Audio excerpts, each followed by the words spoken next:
পল্টনের wooden ফ্লোরে চলছে ব্যাডমিন্টনের অনুশীলন। অন্য পাশে টেবিল টেনিসের সবকিছু গুটিয়ে রাখা হয়েছে 5ই আগস্ট থেকে।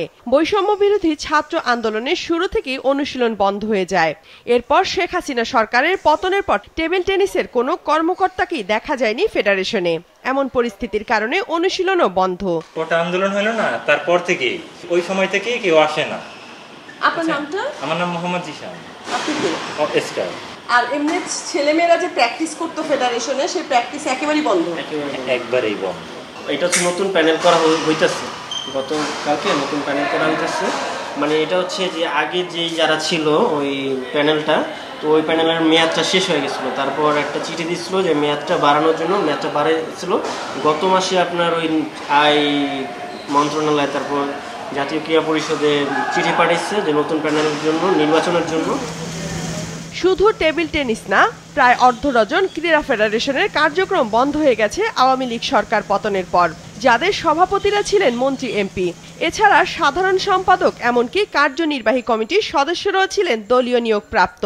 টিটি ফেডারেশনের সহসভাপতি খন্দকার হাসান মুনির রাজশাহীর আওয়ামী লীগের পদধারী। সাঁতার ফেডারেশনের সাধারণ সম্পাদক এমবি সাইফ গোপালগঞ্জের রাজনীতিতে। ভলিবলের সভাপতি উত্তর সিটি মেয়র আতিকুল ইসলাম। রোলার স্কেটিং এর সভাপতি সাবেক এমপি আবুল কালাম আজাদ, সাধারণ সম্পাদক আওয়ামী লীগ ঘরানার। ক্যারম ফেডারেশনের সভাপতি জুনায়েদ আহমেদ পলক, মহিলা ক্রীড়া সংস্থার সভাপতি সাবেক এমপি মাহবুব আরা গিনি, কাবাডি ফেডারেশনের সভাপতি পুলিশের সাবেক আইজিপি আব্দুল্লাহ আল মামুন, দাবা ফেডারেশনের বেনজির আহমেদ। আবার কাবাডি, ভলিবল ও রোলার স্কেটিং এর করা হয়েছে সেনাবাহিনীর অস্থায়ী ক্যাম্প। আগস্ট থেকে আমাদের জাতীয় কাবাডি প্রতিযোগিতা শুরু করার জন্য এবং তারা প্রস্তুতিও নিয়েছিল। ইতিমধ্যেই আমরা প্রায় প্রস্তুতি সেরেছিলাম।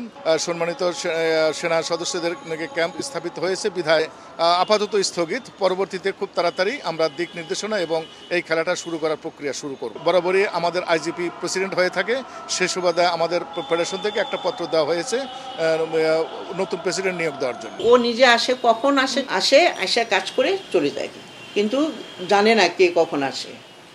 আর আমরা এখন পর্যন্ত যাইতে পারি না। আর আমি বললাম না, একদিন আমি গিয়েছিলাম যে একটু যাই, ওদের সাথে দেখা টেকা করে আসি, কিন্তু যাই দিকে তালা লাগানো, কেউ নাই। দারোয়ান পিয়ন থেকে নিয়ে কেউ নাই, একটা লোকও নাই, গেটে তালা লাগানো। তো আমি কার সাথে দেখা করব?